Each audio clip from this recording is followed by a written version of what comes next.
Madayang na adlaw, mabuhay at magandang araw Davao. Hatid ng Presidential Communications Office at ng Philippine Information Agency, ito po ang kapihan sa bagong Pilipinas, kung saan itinatampok po natin ang mga nagawa at mga napagtagumpayan ng mga ahensya ng gobyerno sa administrasyon ni Presidente Ferdinand Bongbong Marcos Jr. Ako po ang inyong lingkod, Rene Carbayas ng Philippine Information Agency Region 11 at makakasama ninyo kami tuwing Martes ng araw alas 9 ng umaga sa lahat ng online platforms ng PIA Davao Region, sa Facebook man at maging sa YouTube. Kaya bagong lahat, i-follow at subscribe na ang aming social media pages at i-like and share ang live stream na ito. Ang Department of Environment and Natural Resources ay ang ahensya ng pamahalaan na nangangalaga sa ating kapaligiran sa pamamagitan ng pagpapatupad ng mga batas kaugnay sa pangangalaga at proteksyon ng ating kalikasan at likas na yaman. Ang DENR ay isa sa napakalaking departamento ng ating gobyerno na mayroong mga attached offices at agencies na nakatutok sa iba't ibang aspeto ng konserbasyon ng ating kapaligiran at sustainable utilization ng ating likas na yaman. Ngayong umaga, kamustahin natin ang DENR Region 11 at alamin kung ano po ang mga programa, proyekto, mga tagumpay, mga issues and concerns sa ating rehiyon na kanilang tinututukan. Makakasama po natin ang ating DENR Region 11 Regional Executive Director, si Attorney Maria Mercedes Dumagan. Magandang umaga po, Arlene. Magandang umaga, Arlene. Now you have the floor to present ang ating mga accomplishment po ng DENR. Thank you very much. Sa tanan natong mga ating paminaw o televiewers, mga kaigsunang Davaoenos, isip kataong Pilipino, usa ka kinaiyahanong adlaw sa atong tanan. Today is a strategic opportunity to present the major programs and milestones of the Department of Environment and Natural Resources, Davao Region, highlighting the department's efforts to safeguard the region's natural capital. Davao Region is one of the country's havens, enriched and abundant with natural resources. These blessings, however, also present a significant challenge in managing Davao's natural resources. There is a delicate balance that we must strike between development and conservation. Our collective responsibility is to protect our natural heritage and use our resources wisely, motivating us to contribute to this balance. And yes, the DENR cannot do all of these things alone. The DENR's mandate encompasses a broad spectrum of responsibilities, from regulating the use of natural resources to enforcing environmental laws, promoting sustainable development, and rehabilitating degraded ecosystems. It is an immense task that we must undertake with dedication and resolve. So today, let me share with you some of the accomplishments we have delivered for the past 3 years. The DENR Central Office has employed the Geospatial Database Office and Control Maps and the establishment of the Office of Integrated Science in our department. At the regional level, we have facilitated the development of the Regional One Control Map, contributing to the National DENR Control Map. The Geospatial Database provides a catalog of our natural resources, including land, forests, water, and minerals, to come up with accurate mapping to aid planning, resource allocation, and equitable distribution of environmental programs that is science-based, enabling evidence-driven planning and decision-making. The One Control Map showcases land classification, protected areas, ancestral domain lands, national breeding program sites, and tenure maps, among others. The Water Resources Management Office, or the WRMO, created under Executive Order 22, Series of 2023, primarily coordinated and harmonized government efforts for sustainable water resource management nationwide enforces public convenience certificates, and oversees water-related infrastructure managed by other government agencies. Following this, the Water Resources Utilization section was strengthened at the regional level.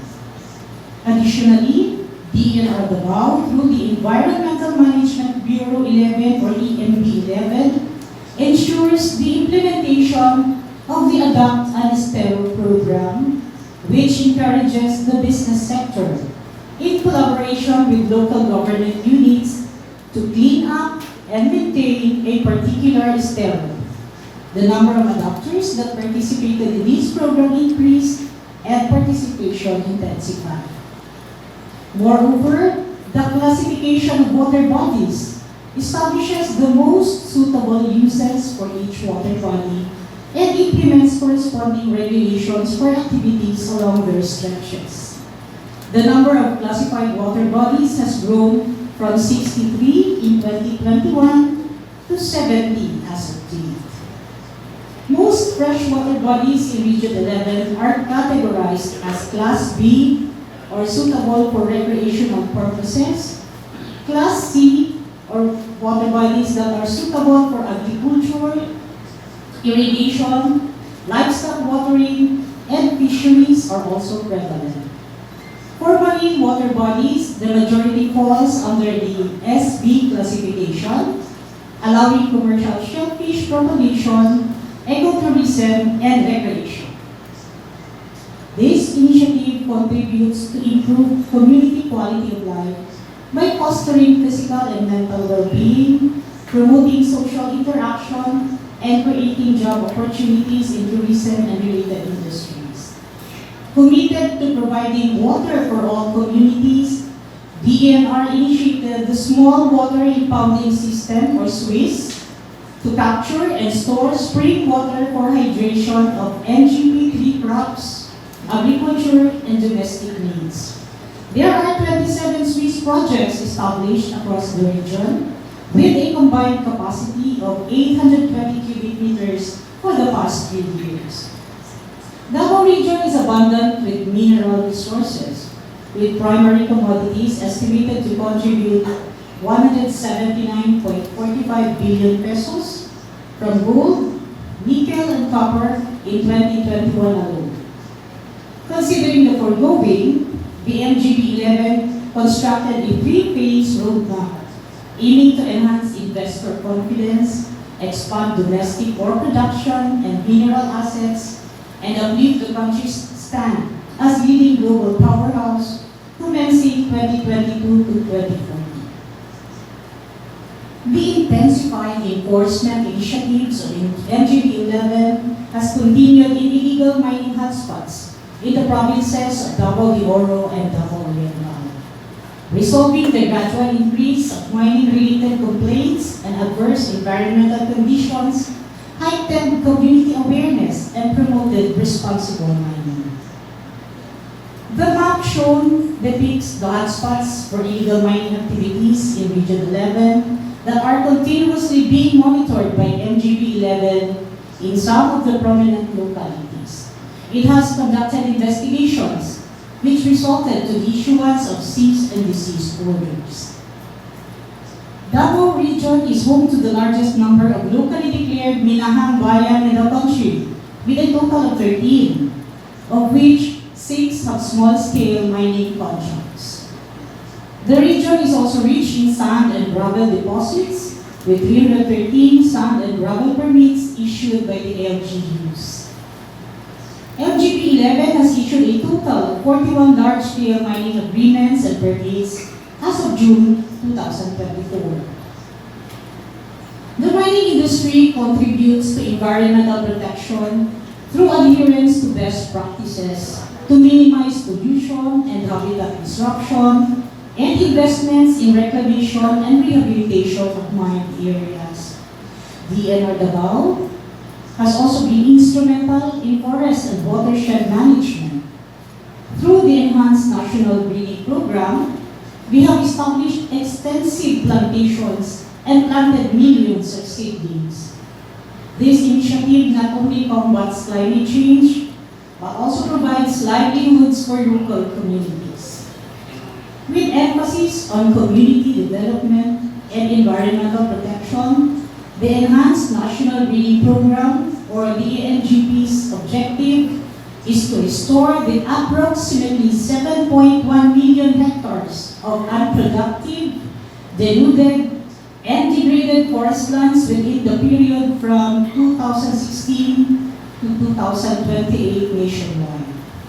The program involves planting a variety of indigenous tree species such as lawaan, nara and bulave, and high-value crops such as cacao, coffee, and rubber, as well as bamboo, which supports diverse ecosystems and habitats. From 2022 to June of the current year, a total of 1,758 hectares in the upland areas were planted with almost 2 million seedlings. Moreover, the Enhanced National Breeding Program also promotes socio-economic benefits, improving livelihoods and encouraging inclusive growth by involving local communities in tree planting initiatives. Since 2022 up to this year, we have partnered with 71 people's organizations with a total of 1,479 individual beneficiaries, generating almost 30,000 jobs in upland and rural communities, mostly indigenous peoples in the region. Through persistent efforts and a strong stance against illegal logging, DENR Davao, with the support of DENR's Environmental Law Enforcement and Protection Service, or ELEPS, in collaboration with law enforcement agencies such as the Philippine National Police, Philippine Army, the NBI, NICA, and the Philippine Coast Guard, managed to curb this threat. Operations were conducted to apprehend illegal forest violators with programs such as the Lawin Forest and Biodiversity Protection System, which integrates scientific data, community engagement, and technology to protect and restore forest ecosystems. Davao Region, renowned for its remarkable biodiversity, has 7 legislated protected areas, 3 of which are endowed with international accolades, namely the Mount Apo Natural Park in Davao del Sur, and the Mount Camiguitan Range Wildlife Sanctuary, and Puhada Bay Protected Landscape and Seascape in Davao Oriental.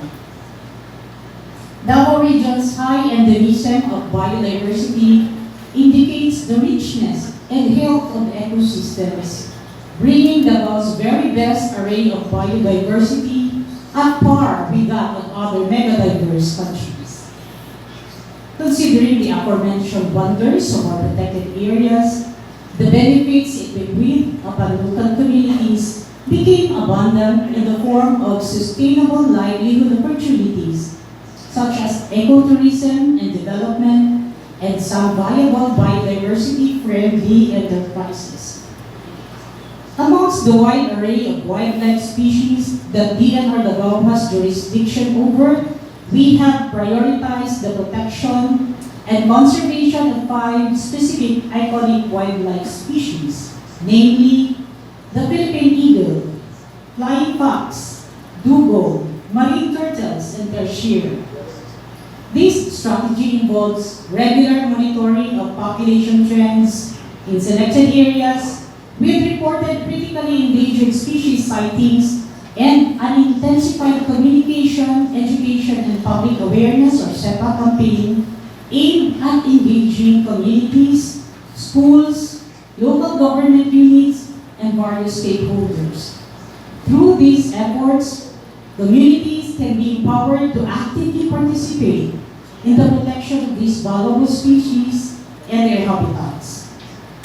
Under RA 9147, known as the Wildlife Resources Conservation and Protection Act, illegal acts such as killing and destroying critically endangered wildlife species is punishable by law, with 6 years and 1 day to 12 years of imprisonment and a penalty ranging from 100,000 pesos to 1 million pesos.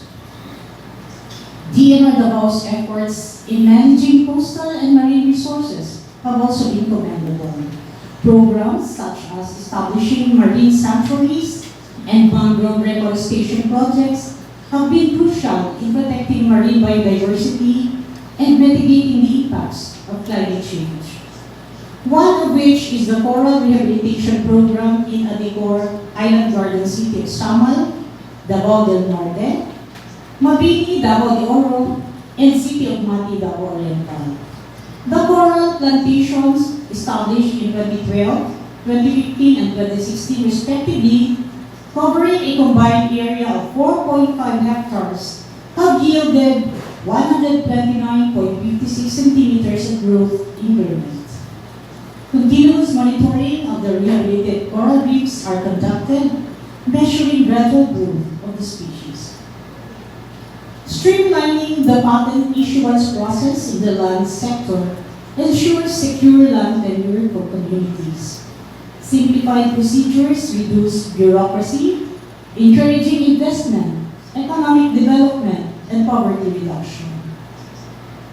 We also initiated the ADR on Wheels program, bringing alternative dispute resolution on land cases closer to the people, providing expert service at the grassroots level. Mula taong 2022 hanggang sa kasalukuyan, nakapaghandog na ang aming ahensya ng 3,762 residential free patents at 1,289 agricultural free patents sa mga beneficiaryo ng buong rehiyon ng Davao. Natamasa na nila ang matagal na nila inaasam-asam na titulo ng lupa. The accomplishments of DNR Davao are a testament to what can be achieved when dedication, cooperation, and a genuine love for the environment converge. Our work aligns with the DNR's mandate and inspires us all to participate in stewardship of our natural resources. Matag usa ka nato na ay responsibilidad sa pag-amuma sa atong kinaiyahan. Each of us has a role to play in conserving our environment, whether through simple acts like reducing waste and planting trees, or supporting policies and programs that promote sustainability. Every effort counts. Sa makausa pa, kami naghinaot sa inyong makanunayong pagduyog ug suporta sa mga programa sa DNR sa pagpalambo o pagprotekta sa atong kinaiyahan. Together, we can ensure that the beauty and bounty of our natural resources are preserved for generations to come. Mabuhay ang bagong Pilipino na may pagmamahal at pagpapahalaga sa ating kinangkalikasan. Maraming salamat po, Attorney, for that beautiful accomplishments po ng DNR. Alam ko po na marami talaga pang pwedeng sabihin at i-report sa ating taong bayan ang nagawa ng ating departamento. Pero dahil sa limitado yung oras natin, I'm sure sa dami ng mga programa at activities sa pagpapalaganap ng maganda at maayos yung ating kapaligiran, ay tuloy-tuloy pa rin po yung programa ng ating DNR. Siguro ay bago ang interaction natin with the media, may mga konting katanungan lang siguro po ako. Ang likas na yaman natin, ang kapaligiran natin ay siya yung pinagkukunan natin ng pagkain, resources, at kuminsan dito yung livelihood, yung nagagaling livelihood ng isang katauhan. So in terms of sustainable development, paano po natin mabalanse yung sasabihin natin ano bang iuunahin ni DNR, yung environment protection or development dahil sa pangangailangan ng ekonomiya? Okay, so yan pala ang tanong, ano? How do we balance conservation and development? So, of course, they can go hand in hand. No? They are interdependent. We can maximize the economic benefits when we consider development and minimize the environmental impact. No? So hindi naman pwede na we consider development without really satisfying environmental protection and conservation. So they can go hand in hand actually. So yung sinasabi natin may mga possibility of abuses, yun ang issue na tinitingnan because dahil sa mga kasakiman ng ibang mga kababayan natin, kuminsan yan, na nasasakripisyo po yung ating environmentalist. Lalo na po with the issue of climate change ngayon. Sa panahon po ninyo, nasa na po tayo when it comes to responding or response po ng DNR in terms of reducing the impact of climate change? Maybe I can give a specific example as regards conservation versus development. When DPWH construct roads, di ba, nagpapasemento po ng kalsada or may mga struktura na pinapatay ng DPWH, and in the process, may mga napuputol na kahoy. Di ba, sir? So, mayroon pong obligasyon ng DPWH to do replacement planting. For every tree that is being cut, he has to replace it with 100 seedlings. So, nasasagot po dyan ang sustainable development through our national breeding program because yung mga seedlings na binigay ng DPWH would be planted in our national breeding areas. No? So, nababalanse po natin yan. No? Sa isang kahoy, nakokorek pa rin natin at nakikita natin even sa Google Map ang ating forest cover, hindi po nababawasan as far as Region 11 is concerned. So sa lawak po ng ating land area ng Region 11, ilang porsyento po yung forest cover natin? At actually natanong ko po ito last time sa ating mga kasamahan. For this purpose, how much of our forest has increased so far? Nadagdagan ba ang forest cover natin or nabawasan tayo? I do not have the figures right now, but I can get back to you, RD. Yes, But I believe last 2022, we were informed by our central office na top 1 po ang Region 11 as far as forest cover is concerned. We are very proud of that. Thank you. Makakasama po pala natin sa ating interaction dito, we have Ms. Mira Fair Barquilla, the supervising EMS section, Chief of Chemicals and Hazardous Waste Permitting section. And of course, she's representing the OIC Regional Director of the Environmental Management Bureau, Region 11, Sir Arnulfo Alvarez. Kasama din natin ang OIC Regional Director ng Mines and Geosciences Bureau na si Ms. Beverly May Brevante. Ayan. So, tuloy po tayo, Arnie. Ano po yung kaibahan po ng Protected Areas Management Board sa DNR? Kanino po ba mas may pangil ang pagpapatupad ng batas? Yung si PAMB, si PAMB ba o si DNR? Okay, ang Protected Areas Management Board is created under the INAIPAS Act, no? So it is the highest policy-making body in any protected area. It is composed of the different stakeholders within the protected area. Case in point, siguro sa ating Mount Apo, we have 92 members of the Protected Area Management Board, no? So represented by the governors, the mayors, the barangay captains. We have members from, it's multi-sectoral. We have NGOs, we have CSOs, and we have from the academic and other national government agencies. So it's multi-sectoral. So we draft policies, no? That is also in accordance with the One Pillow or our INAIPAS Act. And this is being implemented now by the DNR.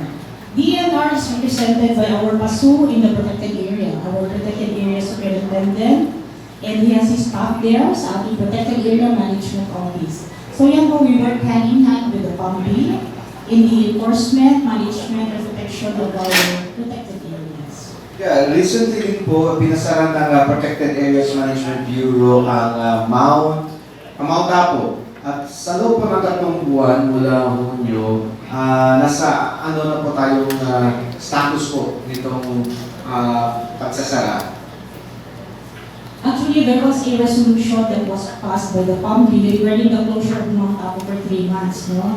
So right now, it's still closed until the end of August, no? So this is to give way for the rehabilitation ng ating mga trails, ng ating ecosystem, ng ating biodiversity, to give our wildlife reprieve from mga man-made na intrusions, no? So it is to allow also ANR or accelerated natural regeneration ng ating mga tanim within the protected area. So, Papahinagin po ba? yes, para it's a rest for our Mount Apo.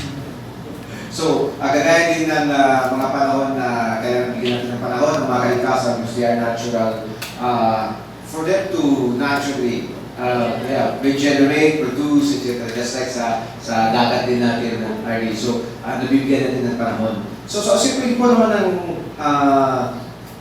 napag-usapan po natin sa next question po natin ay ano po ba itong tinatawag na strict protected zone at na multiple use zone sa Mount Apo? Kailan po ba ito napatupad ang mga batas na ito? Okay. Sa ating Inay Pass, it is provided that protected areas should have management zones. No? So we call them management zones. So we have the strict protection zone and the multiple use zone. Ang ating po strict protection zone ay ang area where no developmental activities are allowed. Because these are the area na highly susceptible to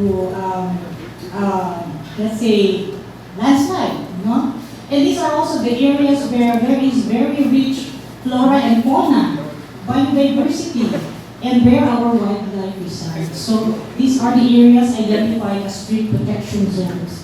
On the other hand, the multiple use zone is the area where ecotourism is allowed, or sustainable farming, agricultural, and agroforestry activities may be allowed. The establishment of roads, the establishment of government facilities are allowed within the multiple use zone. Yes, sir. But subject, of course, to the carrying capacity of the multiple use zone. No? Hindi pwedeng punuin ang multiple use zone. Just because these establishments are allowed, hindi po natin pwedeng punuin. We are conducting right now the carrying capacity of the area. Yeah, siguro last on my part, bago natin ibigay yung interaction natin with our local media, one perhaps question is that may pag-aaral ata ginawa ang inyong ahensya tungkol sa wala daw gaano nakikinig ngayon sa issue ng Republic Act 9003 o ang Ecological Solid Waste Management of 2000. Ano po kaya ang pwedeng gawin upang mapataas at manumbalik dito yung interest ng mga mamamayan? Ang ating pong ecological solid waste management is actually it's being implemented by our local government units. No? Ang implementation po is with the local government units. As far as DNR is concerned, through the EMB, we conduct monitoring. We conduct monitoring and we provide technical assistance whenever they could need some technical advices, orientations on ecological solid waste management. Siguro what we can do para sabihin natin manumbalik ang interest nila, is really to intensify our SEPA or our IEC, our information campaign, through social media, through the press, through our Facebook pages, and we have to collaborate with our LGUs and our private partners, no? To be our partners in disseminating why we need to follow the Ecological Solid Waste Act. And aside from that, the constant conduct of coastal cleanups also is also part of informing the public that we are doing this so we can comply with the Ecological Solid Waste Management Act. Sige, we can hear at this time ang ating mga katanungan from mga specifics, mga detalye siguro na gustong malaman ng ating mga publiko sa pamamagitan ng ating mga media partners. So nahin po natin si Che Palinte of the Philippine News Agency Davao. Magandang umaga po.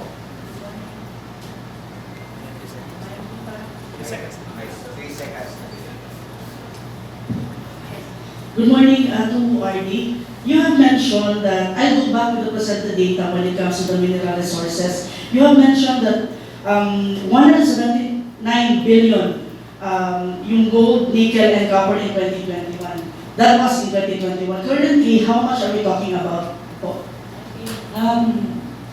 For NGB matters, may I refer you to our Regional Director of the Mines and Geosciences Bureau, Harley Benz Bruno.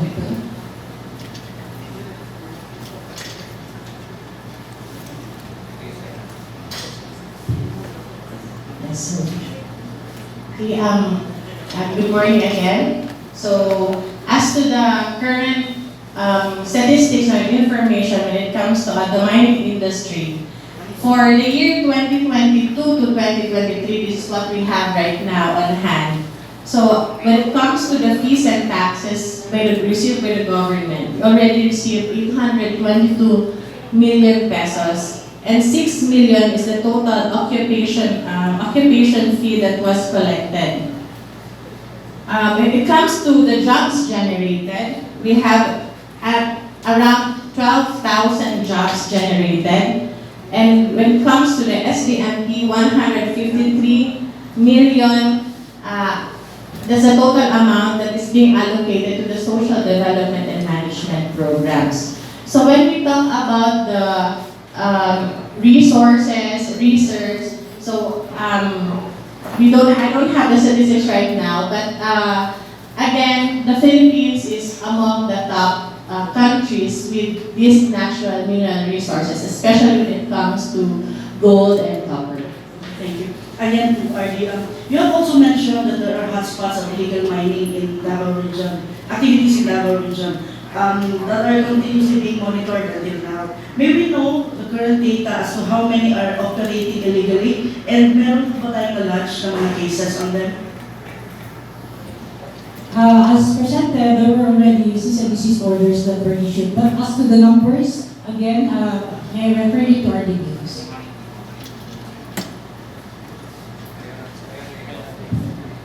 Okay, so when it comes to the enforcement of illegal mining in Davao, again, our hotspots are in Davao Oriental and Davao de Oro. Since 2008 and 2023, we have already investigated, for the latest, 30 investigations were already done in these two provinces. And when it comes to CDO, we can see actually a declining graph of the issuances of CDO, and this shows that our enforcement is taking place, no? Talagang magandang ating enforcement kasi wala na tayong nabibigyan ng cease and desist order. But in fact, in the previous years, meron na tayong na-issuehan ng mga CDOs, siguro totaling to about more than 30 CDOs na. Until now, yun pa yung data natin, no? Yes, for the 2023, we have issued one for last year. But for the previous years, kasi very rampant, so marami tayong na-issuehan. So that this declining statistics only shows that we have an effective program when it comes to enforcement on illegal mining. Yes, and we have Jason Villacorte of DXGM Super Radio. Go ahead po, magandang araw. Good morning, everyone. Jason po sa GMA Superado Davao RD. Good morning, attorney. Attorney, may mga na-monitor ba giapunta dili sa Davao Region nga mga nagpatukod o mga resort sa mga tourist establishments sa mga protected areas po? Are you referring specifically to Montalvo? Pwede po. Actually, the proliferation of the resorts and commercial establishments in Montalvo started during the pandemic. So during the pandemic, we have limited access to the area, especially may mga restrictions, no? Na bawal biya kang gawa sa panahon na. And considering the limited manpower of our Protected Area Management Office, it was just recently na nakakandak yung thorough inventory of the existing structures, no? Although di pa natin tapos, it's an ongoing activity of the PAMO, no? Ang conduct of inventory. Now, for now, we have been strictly monitoring, no? So, sa karon, wala na yung nagapatukod ng bagong mga struktura because we have also coordinated with the mayors of Bansalan, the mayor of Higos, no? So they have been helping us para makakamap sila ang mga ordinances na dili sila mag-issue o mga business permits, dili sila mag-issue of building permits basta wala clearance from the public. No? So that's one way of helping na wala na yung magdungag pa ang mga struktura within our protected areas unless they have the tenure called SAPA. The SAPA is the Special Agreement in Protected Areas, no? So proseso sa pagkuha og SAPA which they have to undergo para they can be allowed to be in our protected area. Thank you, RD. Naabatay datos kung isa pa ang ihap sa mga ikonsidera o girekomenda nga mga no-build zone. For the no-build zone, maybe si RD Debs, no? Because they would be basing that on the geohazard maps, no? That is lodged with the Mines and Geosciences Bureau. Okay, so in terms of the issuances of SAPA and with the no-build zone, well, we have to clarify that the declaration of no-build zone is within the mandate of the local government unit. So the DNR MGD assists, no, we provide technical assistance and data when it comes to basis on this declaration. So as to now, we don't have yet that information on the overlay of this data. Lastly na lang po. Nabili mo ang investigation po ang DNR kalabot atong usa ka agila pinipigil nga namatay po sa may Davao de Oro. Yes, no? Ang kanila man good, ang nakikita ang atong Philippine Army, ang mga IPs nato sa area, no? So, this was important to our Penro also, so nagsubmit na o report na ito ang Penro. So, right now, we are conducting investigation. No? People are already in the area with the assistance of our Philippine Army and the Philippine National Police because we also have to secure our employees. No? And we have been coordinating with the Philippine Eagle Foundation. Within the week, they will be meeting again to coordinate with the National Bureau of Investigation para sa case build-up. But first, we have to identify the culprit. No? Pinahanggan mabalansa nato, pinsa nato ang makasuhan. Thank you, Atty. Mukhang hirap talaga na ma-identify mo sa lawak ng Yes. forested area na medyo parang deep talaga siya na forest Yes. area. And so siguro yun yung malaking hamon. Are there any other challenges po na kinakaharap po ninyo in really enforcing the laws of on environment po? Sa amin namang departamento, sir, we conduct SEPA, no? Mga IEC. We go to the barangays. We go down to the communities to inform them what are our environmental laws. So we would like to tap them to be our partners.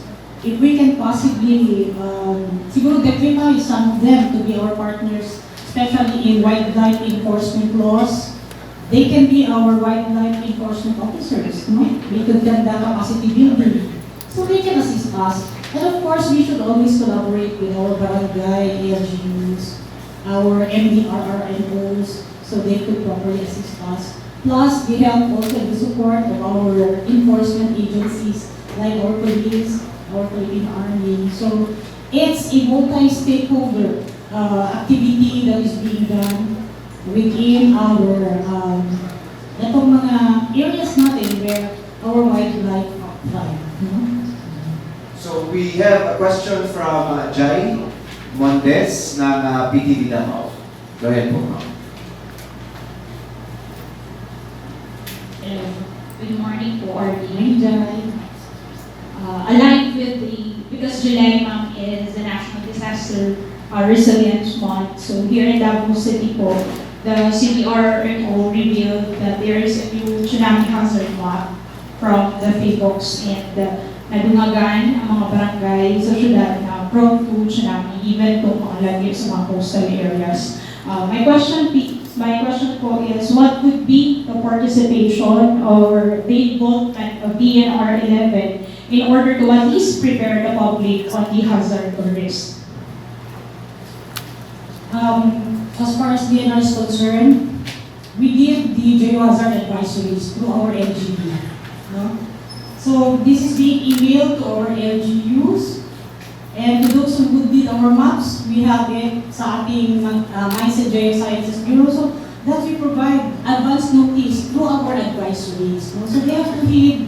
Ang amin lang mga advisories ay based naman din sa mga releases ng pag-asa. no? So, that's one way of being alert, no? Check their emails and coordinate with our Mines and Geosciences Bureau for assistance, no? Maybe RD Debs could also add. Yes, in addition po on the IEC, the DNR-MGB continuously implements programs when it comes to geohazard assessments. So this involves flood and landslide, and even the coastal hazard and our CARS mapping. Moreover, we're also very active when it comes to our membership in the Regional Disaster Risk Reduction Management Council. So every time po na may mga paparating na mga weather disturbances, DNR-MGB is on top of providing this information and data to all stakeholders.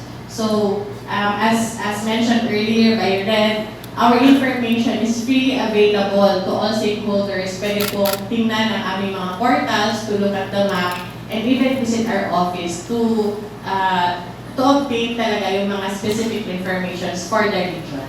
So it's more of a proactive stance po na ating local government unit to check on these sites. Kasi there are really certain occasions na medyo problema, challenging po yung ating internet, lalo na sa mga dibdib na barangay at komunidad. So, in view of that, ano po yung pwede pong gawin po ng DNR na saan makarating po talaga sa mga barangay itong mga impormasyon na ito?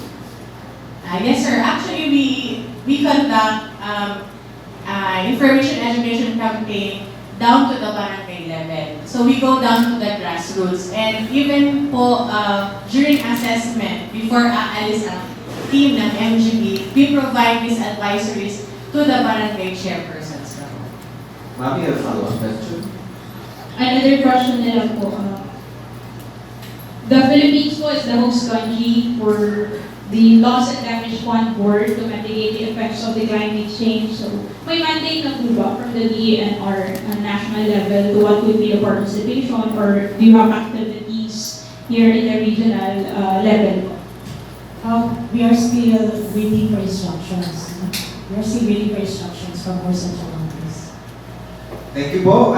We have Carlo Doler, Katampan. Hello, sir. Yes, hello, good morning to everybody.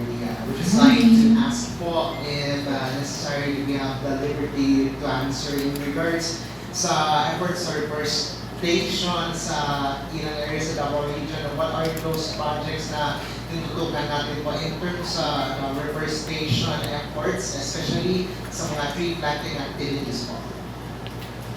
Okay, during the presentation, so we mentioned ang aming national greening program. It's now enhanced national greening program because we extended it from 2016 to 2028. So we intend to plant as many trees as we can and reforest and rehabilitate our denuded and yung ating mga areas na marami nang napupunan ng kahoy. So every year we have funding regarding establishment of plantations,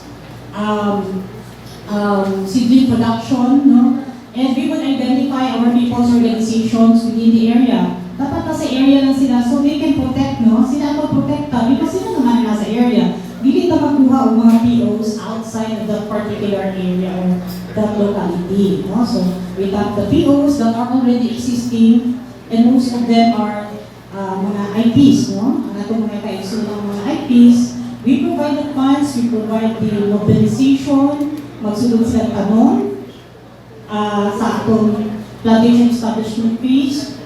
And then, after siguro 3 months, they are required to do maintenance and protection. That's up to 3 years.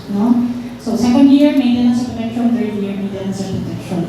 Of course, isang asa na magpananong, dili tanan mabuhi. Diba? Dili tanan mabuhi. Labo na kung naigot ang mga El Nino, La Nina, so dili tanan. That's when the maintenance will come in. We have to replant. So kaning mga asa talaga pang mga siblings, gahong tabang ang kaning mga lumahatag sa to our 3-year placement na mga projects, kaning DPWH, pag bumutong siya kahoy, kaya patugod siya ang kasada, na siya ihatag sa tuwang mga siblings. Mauna ang hinahatag na po sa tuwang mga NGP areas para mag-rehabilitate sa area. Magtanong usap, no? Kada day mga tayo magtanong kausap, no? So, basig na ay makainom niya. Inyong NGP areas, wala yung mga tanong. Siguro that's the time na namamatay ang mga tanong. So, we have to give chance sa ang mga people's organizations to rehabilitate the respective areas. Okay, nasa lang may part no, in regards with can we give specific areas kung asa hatag rehabilitation efforts for the trees and especially some of those areas po? Sa lahat po ng provinces, may target po kami for National Building Program sa ating 5 provinces ng Davao Region. No? So, kung if you want sa Davao del Sur, meron po tayong sa kada munisipyo, sa Digos, sa Iglawan, sa Malalag. So, it's spread out. Even in protected areas, we have National Building Program. So I think we have one question for our media before we end the program. But don't worry po, may tutuloy tayo sa part 2 para sa ating spillover with conversations with our press. We have Armando Feliqueta ng Radyo Pilipinas who's celebrating his birthday today. Happy birthday. Happy birthday! Anyways, kay attorney, I'm just curious about this, parang nagsumputan ng mga inland resorts dito sa may Marilog area. Do we have an inventory for this inland areas? And then, paano po natin ma-ensure po na yung environment natin hindi ma-compromise?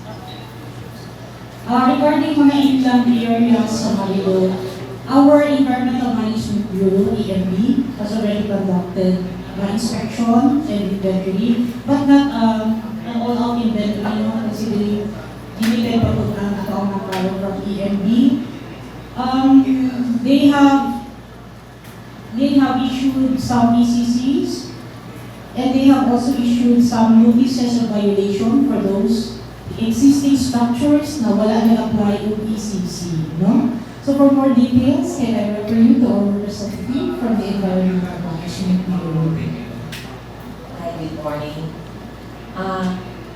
Last 2021, since na-open balik after the pandemic, we conducted survey of the resorts. However, during the conduct of the survey, there are a lot of inland resorts that were closed because of the order of the local government with a business permit issue something.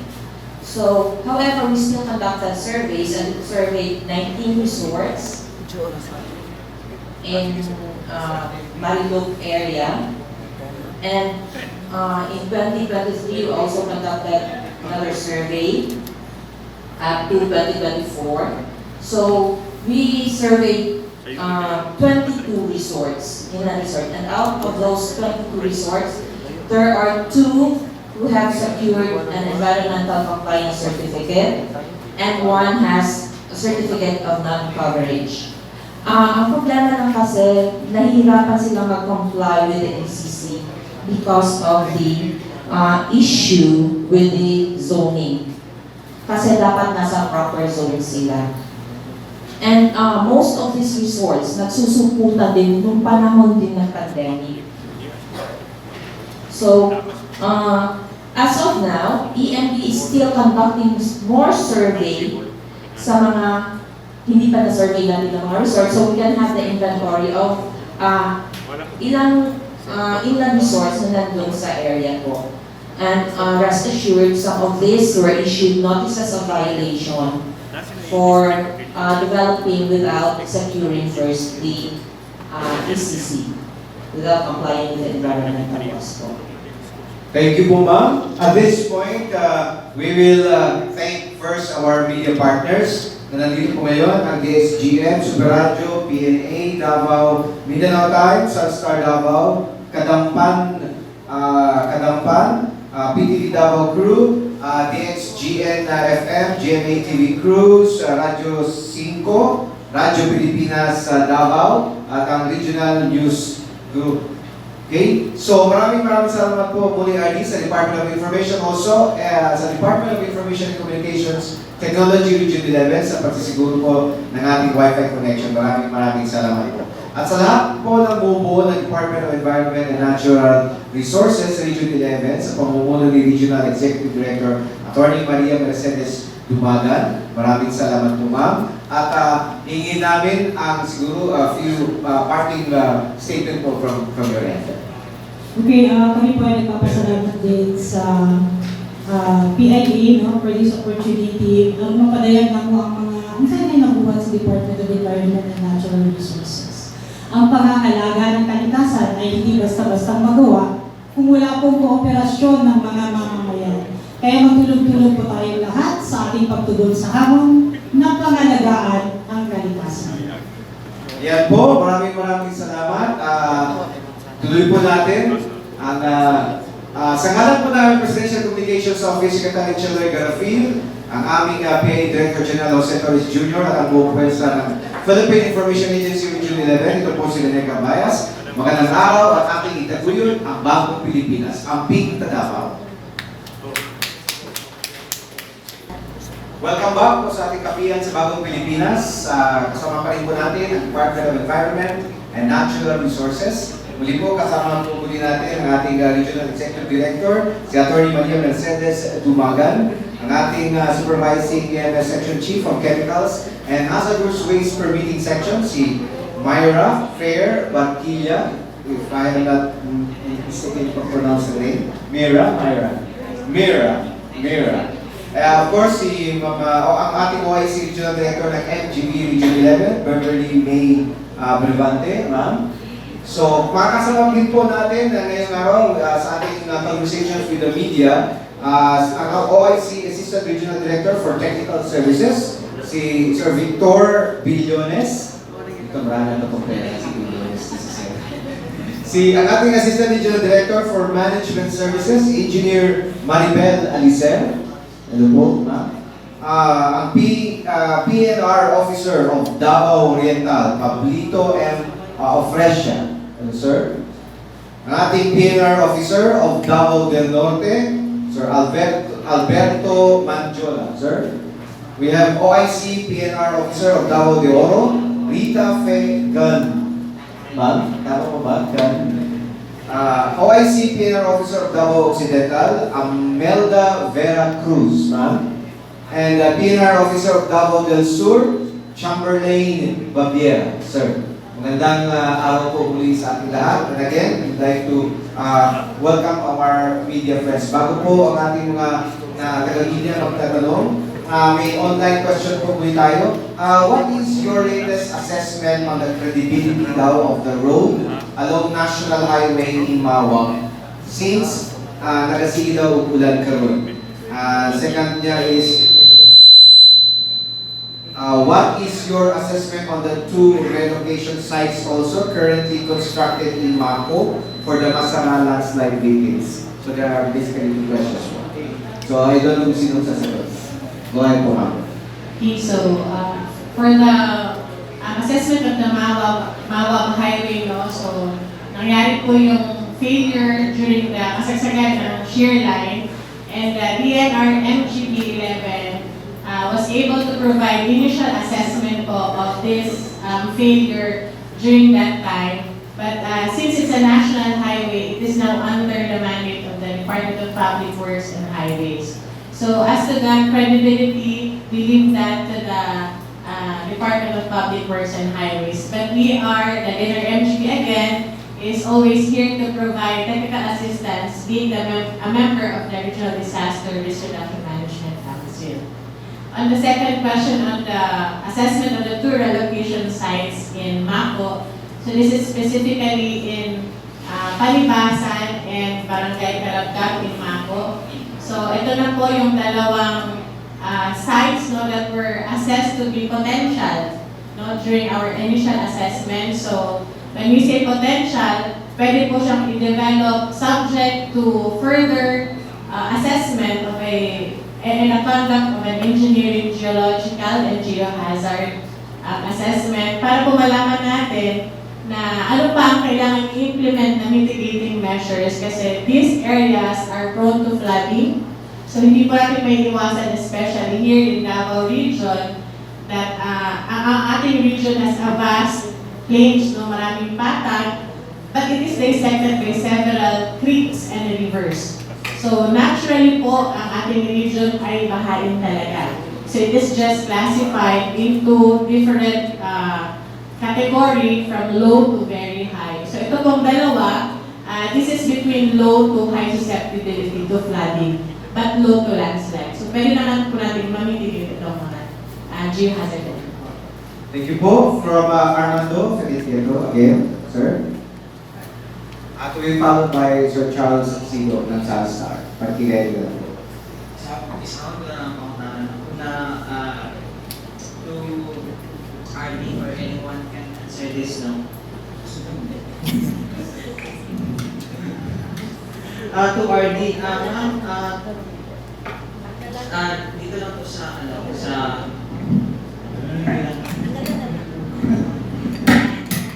Ayan. The issue in Samal Bridge po kasi parang kawalang katapusan ko na issue, no? Ever since na may proposal and now may construction na. Kumusta po yung possible na environmental impact kasi ito yung unang nire-raise ng mga environmental groups. And then, pangalawa po, yung question ko para kay Ma'am Brevante, Ma'am, kumusta po daw yung mga unregulated mining sa Davao de Oro?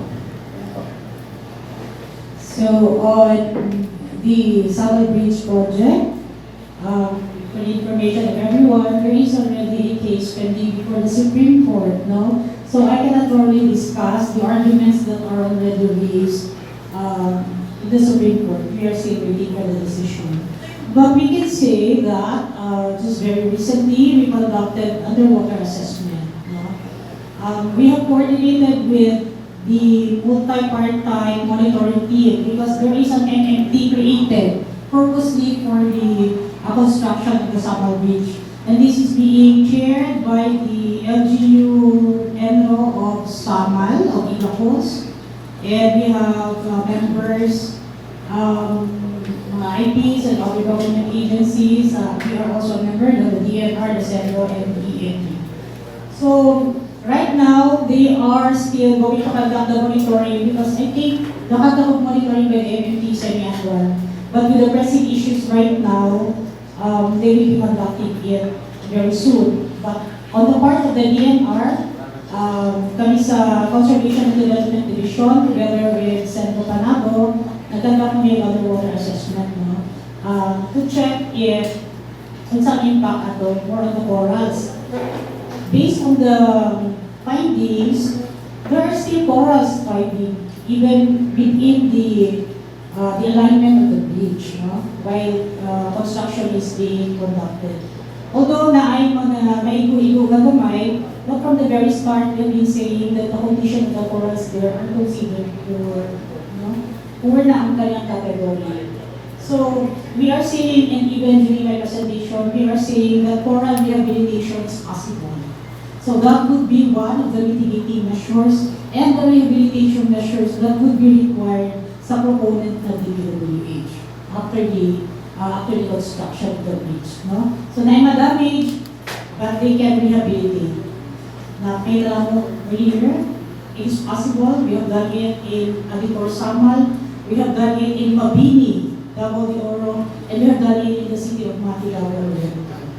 So, kung ito na case, is more to back dito of kalikasan? Or Temporary restraining order. injunction? Yes, yes. Go ahead, ma'am.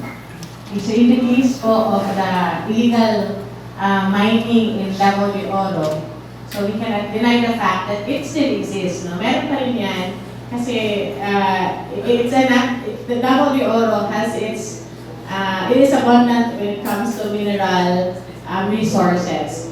But the DNR-MGB right now, no, even previously, we are working hand in hand with the local government unit to help assist this small-scale mining sectors na ma-formalize. So we are providing also our technical expertise para naman matulungan sila on how to explore and how to do the right way of small-scale mining.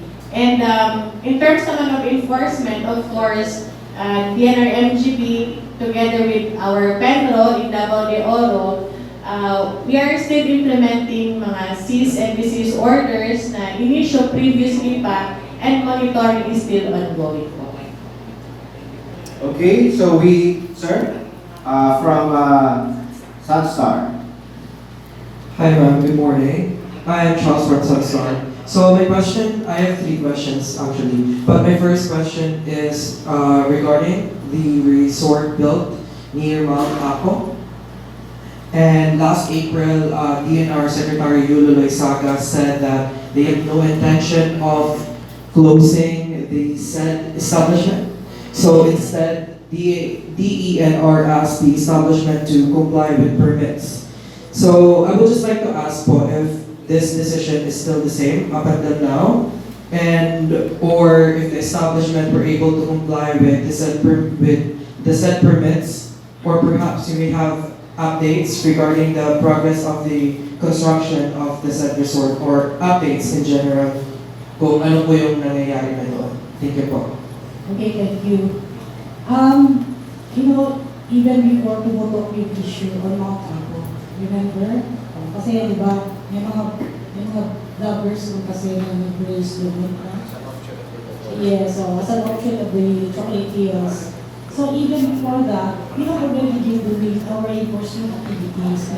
Even prior na nagtutok na naka-issue na yung show cause orders to these existing facilities, we have issued notices of violation kung wala sila nag-apply yung ECC. And we have issued cease and desist orders. Namin na pasabado even before, no? But after the so can we just say, after the Senate inquiry, no, mas daghan pa ang ato ang na-issuehan ng mga cease and desist orders, notices of violation, and ang ato ang mga show cause orders. No? I do not have the numbers right now, but we can provide you later. But we are saying na we are not stopping, no? We are not stopping. We are doing our work through the Protected Area Management Board, through our Protected Area Management Office, headed by our PASU, and of course the DNR in general. So,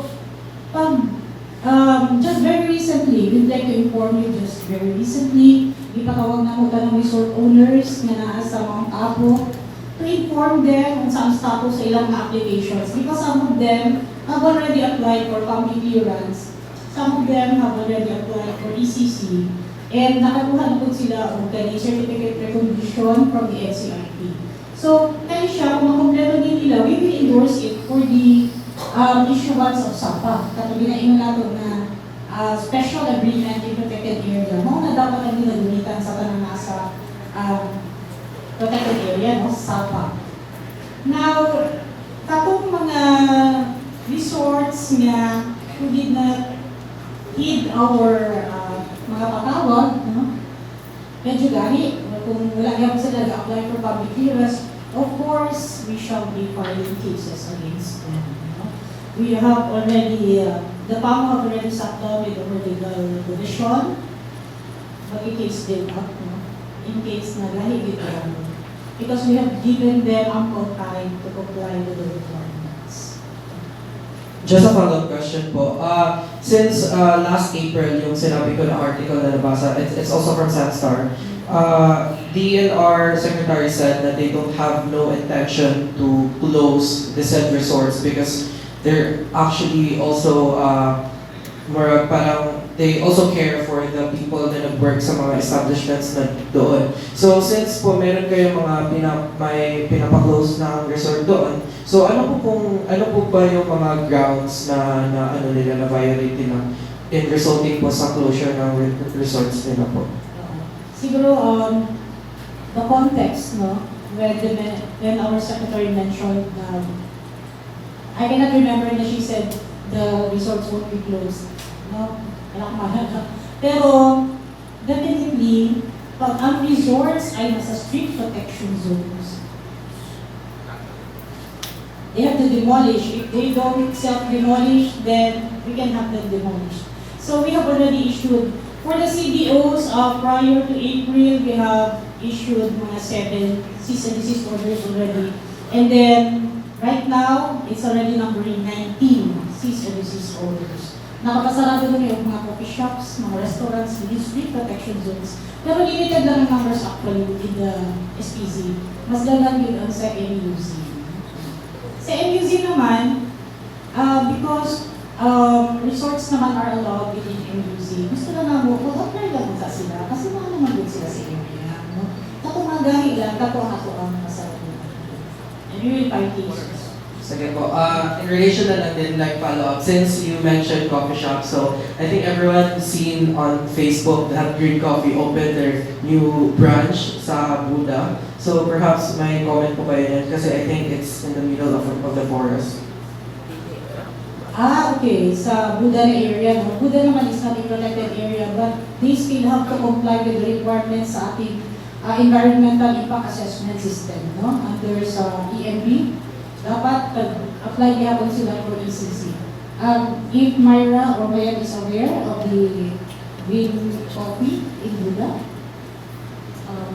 Actually, we are not aware of that, but it is one of the establishments na for survey for this year. Ongoing pa kasi yung survey natin, hindi pa natapos, and we have limited manpower to do the survey. So, all over the region, kakaunti lang po ang manpower ng EMB, but we are focusing on surveys sa mga establishments that are not complying with the environmental laws. So rest assured, aabot natin dyan. So hindi ka na makapagkape doon, sir. Thank you po. Next, sa mining naman po tayo. So, I'm actually an intern sa Sunstar, so I'm a comm student. And I was able to visit one mining corporation in the country, and they are claimed to be a not the legal mining corporation. So, I just want to ask po if meron din po bang mga mining corporation dito sa Davao region na also help the DENR to restore the forest and environment po? are the best. When it comes to Davao region, no, right now we have 4 operating mines, and part of their development actually is the implementation of environmental protection and enhancement program. So it's part of their compliance, which MGP is also continuously monitoring. So talaga may plan na sila niyan for the whole of their mine life, and they are also our partners when it comes to ENGP. So meron silang mga donations ng seedlings in even areas na nire-rehabilitate as part of their commitment to the environment. Thank you po. For my last question, regarding your statement kanina na for every tree cut off, you plant 100 seedlings. How do you track the progress of this planting? And is this information accessible to the public? It is our CENROS, our Community Environment and Natural Resources Offices, that conducts the monitoring of this regarding the tree replacement na activity ng DNR. No? And what was the next question? My monitoring, yes, of course. And accessible po ba yung mga progress nito sa public po? Like, do you publish the progress of this 100 seedlings? I'm not sure if we have already posted it in the website, but you can write us, no, so we can reply if you need some information. Thank you so much po. Thank you po. Thank you, sir. I-like niyo po yung Facebook page ng DNR. Hopefully, makikita po natin yung mga information and progress report patungkol po sa estado ng mga greening program. Partial greening program, right? Yung pag-replacement. When you cut one tree, 100 trees are being planted, so meron ka ng mga replacement under that greening program. Let's hear from Sir Mike Pasco, Radyo 5. Good morning. 3 seconds. Okay, good morning. Sorry. Ito, Ma'am Mira lang.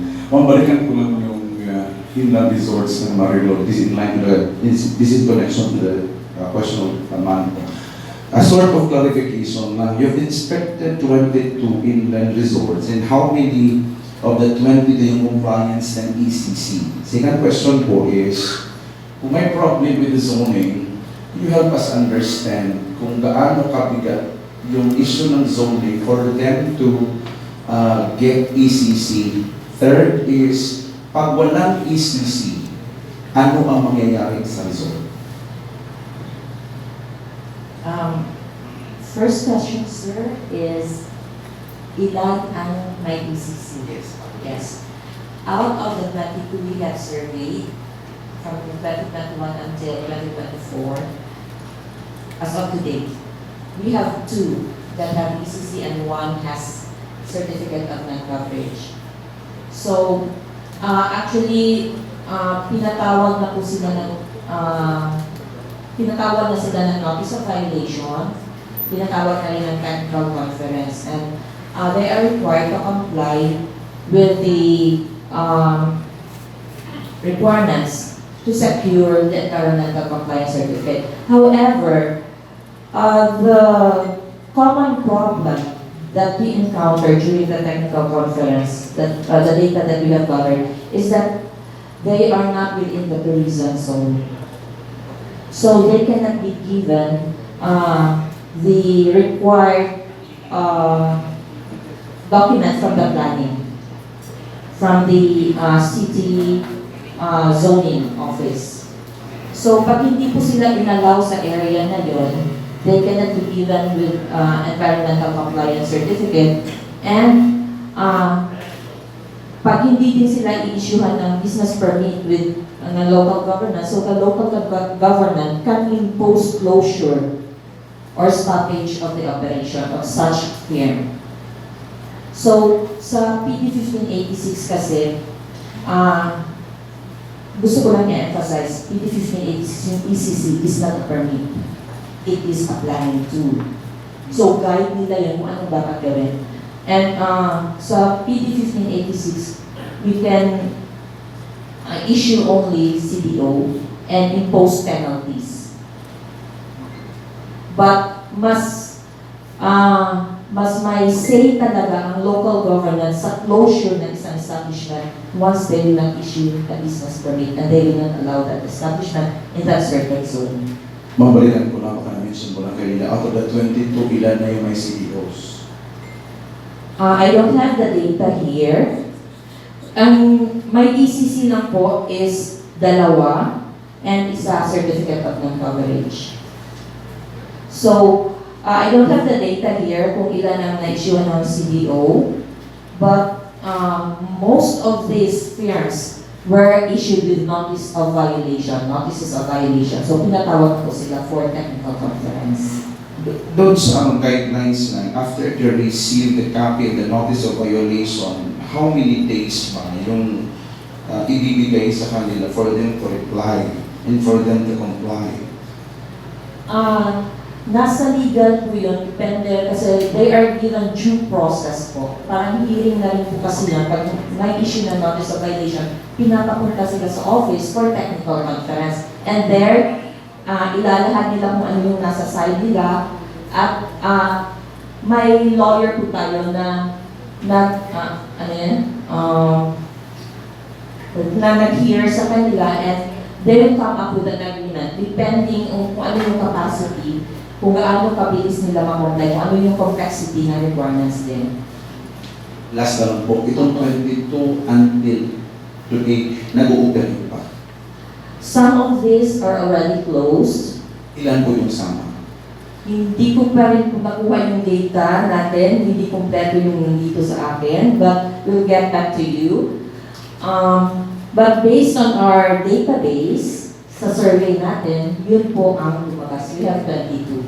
But some of this kasi, during the 2021 survey, most of them are closed. Pinasara ng LGU because of the business permit issue.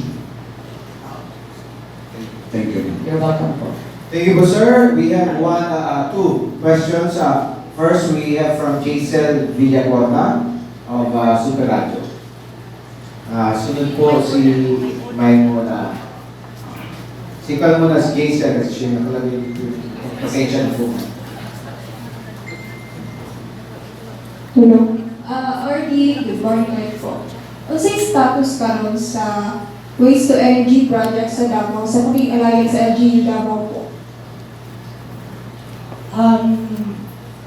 Just yesterday, no, may meeting with WTE. What happened kasi was, meron na sanang budget for the WTE project, I think 2 years ago, that was launched before the EMB. And then it lapsed because they did not get the NEDA ICC approval, no? We need to get the NEDA ICC approval for the WTE to start. So, hindi po natin nakuha yun because there were questions on the legal framework, there were questions on ownership. So, what we are doing right now is we are doing a repackaging of the project. Pila may gialokado nga budget sa mga proyekto? I do not have, it's almost, I can get back to you later, Ma'am Jason. Pero RD, madayon bagyot ang mga proyekto. It depends, no, kung acceptable sa NEDA ICC yun niya, ang repackage project. Because it will come out now as a new project, no? New project na siya, and we have to submit it again after it has been repackaged, meaning conduct again of the feasibility study. So it is a process that we need to prepare so that we can have it approved by NEDA ICC. It really depends sa ICC. Thank you, RD. Thank you. We have, of course, si Maimona na. Maimona, go ahead po. Good morning po. May I ask po if do we still have any monitoring as to how many areas in Davao region still conduct intensive agricultural practices that may also affect the soil or may lead to soil erosion po? Do we still have monitoring on that? Our RD from NGV can answer all of this. Kasi agricultural kasi, no, na area. I don't think we have a data on that. We do not have a data on that. If not agricultural, do we still have monitoring po? I think when it comes to any land development, kasi yun yung nasa mandate ng DNR-MGB. So, since we are continuously conducting our geohazard assessment and mapping of the whole region, so part of this is really looking into the conditions, the natural conditions of the soil, kung this is prone to landslide or flooding, and ano yung naging factor nito mga land development. So I think that would be that is still part of our ongoing programs. Thank you po. Another question po is, you have mentioned kanina ma'am na you need first to know who the culprit behind the shooting of the Philippine Eagle. So what will be our next move once we have identified the culprit? Of course, we will be filing a case against the culprit, no? Enumerated na po earlier kung saan penalty, imprisonment of 6 years or 1 day to 12 years, a fine of 100,000 to 1 million. So, bugat-bugat na, no? So, it should be paghimatani sa ato ang mga katawhan nga dili nato hinabtan dapat. Especially ang ato ang mga critically endangered species like the Philippine eagle, no? So, we really need to intensify our IEC, especially in the barangay level. Although, in Barangay Mangayon, in Davao de Oro, just last March, the DNR was there to conduct setup. No? Siguro magbalik ko sa pagpaibalo gihapon o sa values ko sa mga tao na nasa area. No? So, isa na sa mga i-consider na po. So, itap na ko na sila sa sunod para magtabang sila sa tulong kolekta sa tulong kolekta. So, ngayon po ba may lead as to Not this as of the moment, supplying not as of the moment, sir. No, wala pang latest update. We were monitoring yesterday, but as of today, I'm not so sure. Kasi nasa area pa po. No? The area is hard to reach. No? May mga security concerns, so... How is our local, IP community helping also in the Yes, aspect of the investigation? IP community is also helping us together with the police and other enforcement agencies, with our MTRRMOs. So, andun po sila sa area. And we will give updates, no? Abangan na po natin sa DNR Davao na Facebook page. Yeah, nakakalungkot and it's very unfortunate na Yes, napakaisi oo. ngayon. Ito yung sa conservation efforts po ng ating departamento. But unfortunately, it happened and hopefully, so, last si Sir. Okay po, Sir. Okay, ako lang, pasensya na. Last month on Friday, we had our press conference with Paste. And na-mention ng good niya because we asked about the updates sa HPPS and WTE. Ano siya nga, nagsulat siya since January pa sa DOTR and also DNR, but until wala siyang nagdawat na reply coming from these two offices. Kung sa may status, kailangan mo sa dawat na dumugdaw na possible na dilit na madayo ng HPPS. My first question is, nga nung walay reply na ihatag si DNR sa part ni DNR kay Mayor Paste, and then kung sa na status kay HPPS? SPD. Ako na lang katong lang first question. Oo. Reply ni DNR. Sorry. We have sent a communication to Mayor Basket that we can proceed with the repackaging. Based on the memorandum we received from our youth sector planning, that they also received a memo from NEDA na we can proceed with the repackaging. So, baka lost in translation na po siguro, but we have communicated through our EMB. Anyway, we will communicate with Attorney Narcis. Okay. Thank you very much for raising that.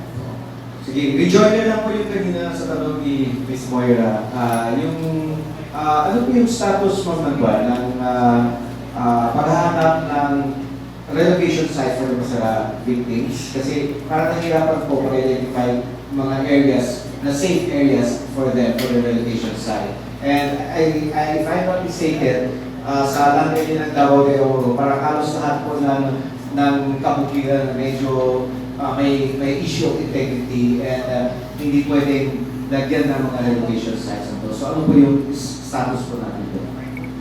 Okay, for the relocation sites, actually, it depends po dun sa local government unit kung ano yung propose nila. So as to date, we have already inspected 28 sites. And out of these 28 sites that was being proposed by the local government unit, 14 na po ang potential na pwedeng i-develop.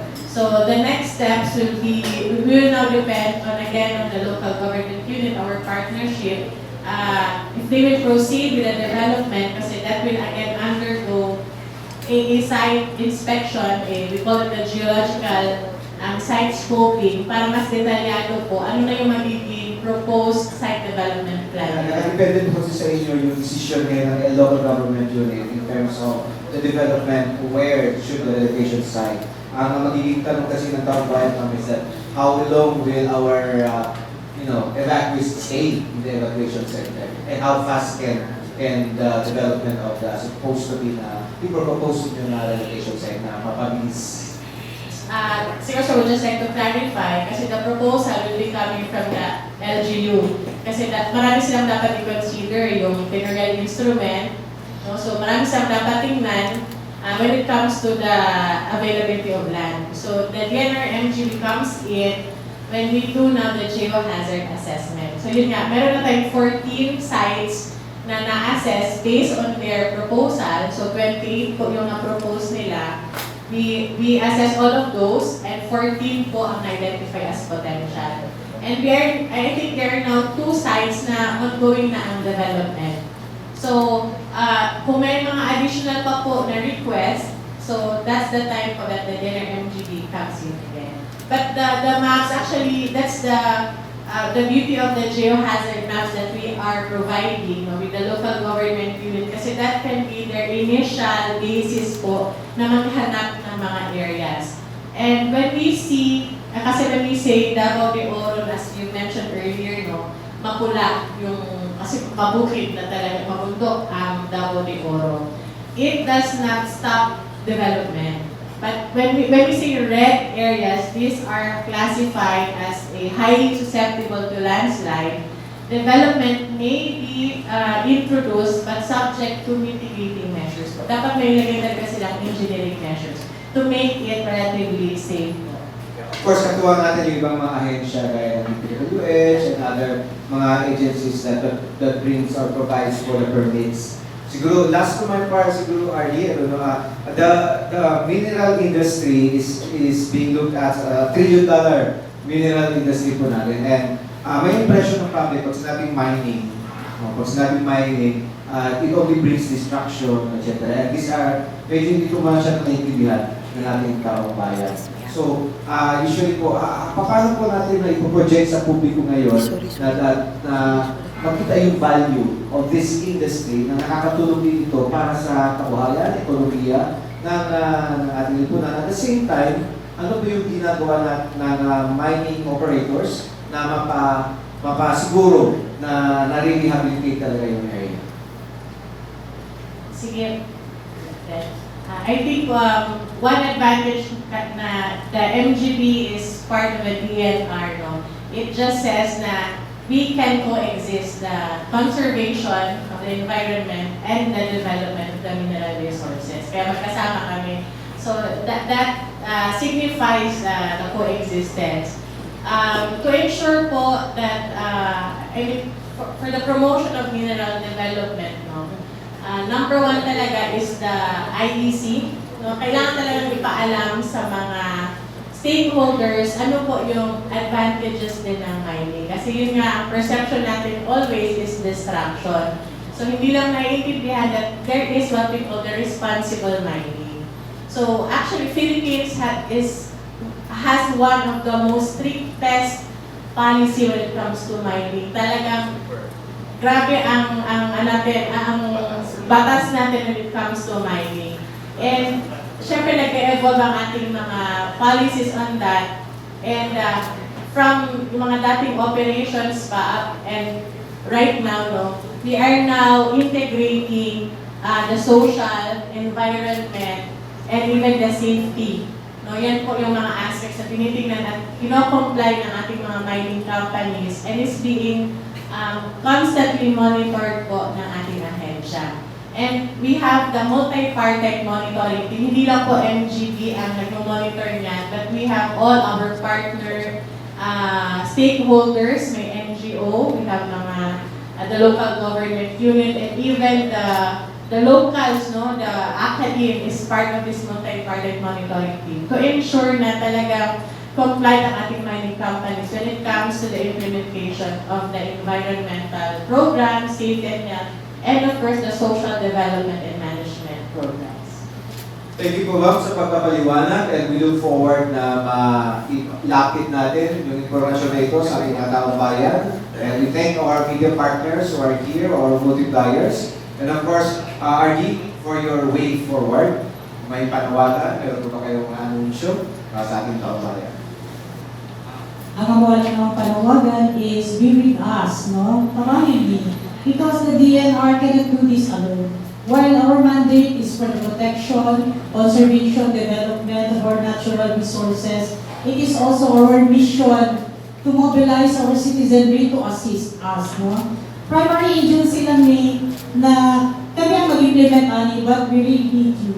That's why we are inviting our partners, our private partners, our stakeholders, our local government units, the NGOs and the CSOs to be with us in protecting our environment and natural resources. Daghang salamat, RD, for this opportunity. Yes, daghang salamat, Attorney Dimaga, and to our resource persons and to our vendors. Maraming salamat to our media partners again. Daghang salamat and happy birthday again kay live talaga. Sa ating Works, again sa DICT and sa DNR family, maraming salamat po sa ating lahat. Magandang araw, ang pinka,